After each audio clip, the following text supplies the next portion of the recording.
pianists, colleagues, teachers, and friends. Today we're talking about how to teach the sonata in E major. This is Hob.XVI number 13 by Franz Joseph Haydn, and I'm looking at the third movement, which is the finale or Presto. It sounds like this.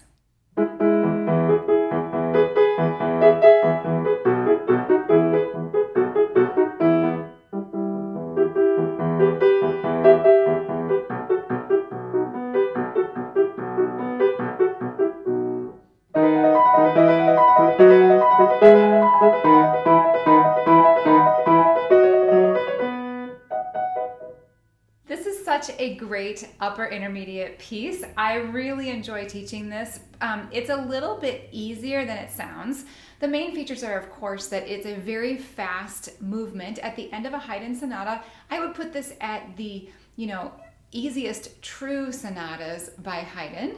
And it has a lot of octaves. Octaves can be a little bit unusual in classical repertoire in the intermediate level. It seems pretty tame generally, so to have this many octaves and this much excitement is really fun for students within this particular time period.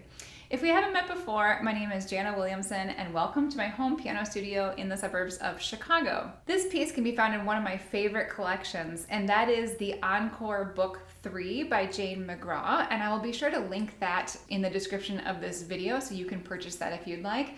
I also have recently just put up a new free downloadable resource for piano teachers or pianists, and that is Spotify playlists of all of the music in all three of the Encore books. And these are playlists that contain professional recordings of all of these pieces. Now that's certainly something you could make yourself, but I've saved you the time and trouble in doing it so that you can send the playlist to your student and have them listen to the music, or you can preview some professional recordings of these pieces as well. So to grab that, just go into the description of this video and click the link to my website where you can find that. All right, so we already talked about the main features of this piece. It is in E major. Students need to just understand basic, E major as well as B major tonality and basic chords. We have very basic 8th, quarter, and 16th note rhythms within 2/4 time. So the rhythm is also not very complex. The basics of this piece are pretty simple. I will say, as far as rhythm goes, that students do need to be able to feel the pulse very accurately, and sometimes students like to overlook the 8th rests in this piece. So I'm looking at places like measure 27, where I stopped when I was giving the demonstration. So you just have a quarter note, and you have to feel that 8th rest before you go on. That would also be true of the quarter rest in measure 18. So 17. Sometimes students are so excited and they're playing at a very fast tempo and they just kind of blitz right through the rests. But I would encourage them to take a breath, a little catch breath on the 8th rest, or to even tap their foot on the floor or something that helps them feel that. Of course, once students know this well, they can also practice with the metronome to see if they are staying within that tempo or if they're jumping over the rests. But they have to actually be able to feel something in their body and not rely on the external source of the metronome. So taking a breath or doing a quick little toe tap will help them feel that in their body. When I was talking about chords, I should have mentioned that this has quite a few 4-note chords. I have my students, as part of their technical warm-ups, once they're at an upper intermediate level, they practice along with their scales, whatever the key is for the week, 4-note chord inversions. So if I were doing those for E major, it would sound like this.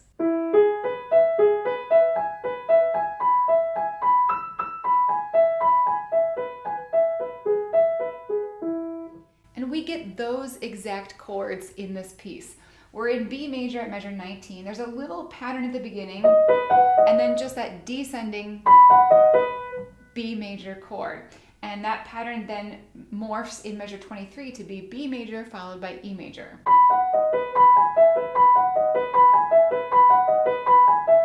So if a student is playing this, I say to them, this is why we practice our broken 4-note chord inversions, right? It's because you can very easily see them and not have to read the individual notes, as well as you've developed some technique as to how to play those as well.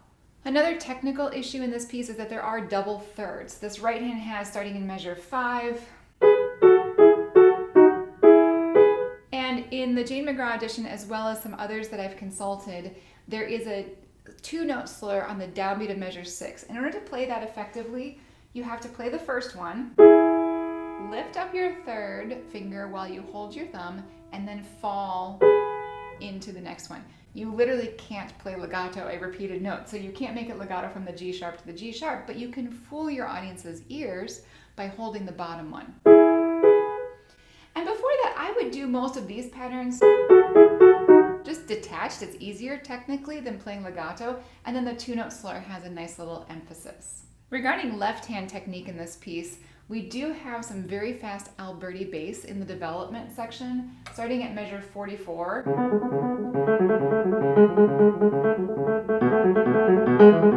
So students need to have developed Alberti bass technique, and they need to use a lot of rotation through that. You can't do that with individual finger movement, or at least I can't do that with individual finger movement at that speed. So it needs to be, you place your fingers over those keys and you just do a little tiny wrist rotation to make those particular notes sound at the right time.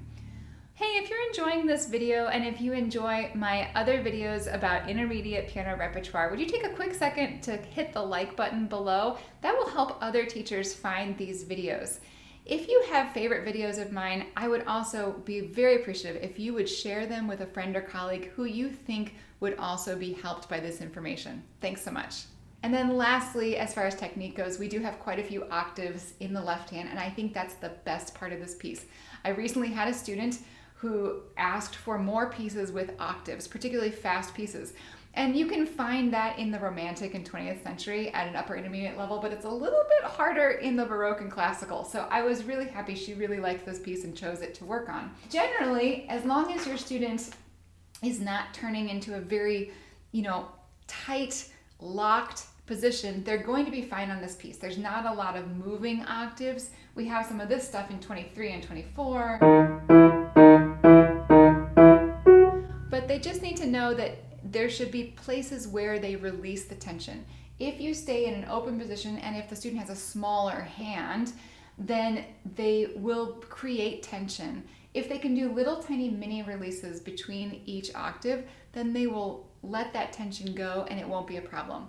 It's always worth telling students though, if they're playing one of their first pieces with a lot of octaves, that to remind them, if you feel pain in your forearm, then you need to stop and you need to shake out that tension and figure out a way to play a string of octaves without building up pain. A little bit of tension is okay. We cannot play the piano without any muscular tension at all, but we want to find the places to release it. And I think you can do it after every single octave in places like that. As far as articulation goes, sometimes Haydn is a little bit tricky to figure out articulation because particularly in his earliest pieces, I should say, he didn't actually give a lot of articulation markings. So I already mentioned the thirds that I would generally play them detached except for those two-note slurs on the downbeat. I did see a different edition of this that had different articulation markings. So I would say, again, go with a good edition that you like and just stick to the articulation that's in there and follow it. And I do generally trust Jane McGraw to write historically appropriate articulations, which is why I'm recommending this in the Encore book. There are other two-note slurs though, and so it applies with all of those thirds, like that you're going to do that down, up, and you have to release the one finger. We have some single note two-note slurs in the development, which begins at measure 44. And some of these are a little bit tricky simply because of the topography of the keyboard. So just work with your student to make sure that they really are doing a true down-up gesture that gives the sound that we want for a two-note slur, which is more or less. The second note should be a little softer and it should be a little shorter. So they should sound something like this.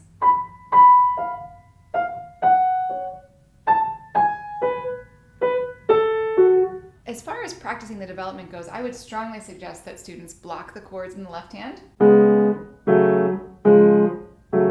That was 44 to 47, and then 48 to 51 is a sequence of that. I don't think the harmony on any of those chords is too hard to write in. You can write in C sharp 7, F sharp minor, C sharp major, F sharp minor.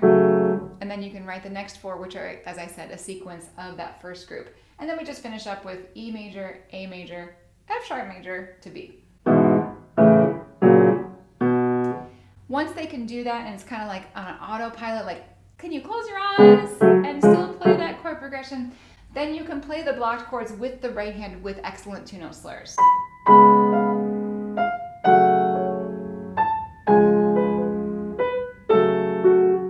And once that's easy, then you can of course break up the chords into Alberti bass, keeping it, as I said already, really light with lots of rotation. All right, I hope that gives you some ideas on this very fun movement by Haydn, which is a final movement. If you have favorite Haydn movements to teach your intermediate, upper intermediate, early advanced students, I'd love to hear those in the comments. Don't forget to check out my free resource for you with those listening lists, as well as clicking the links to the editions that I recommend for this piece. Thanks so much for watching, and I wish you all the best in your teaching.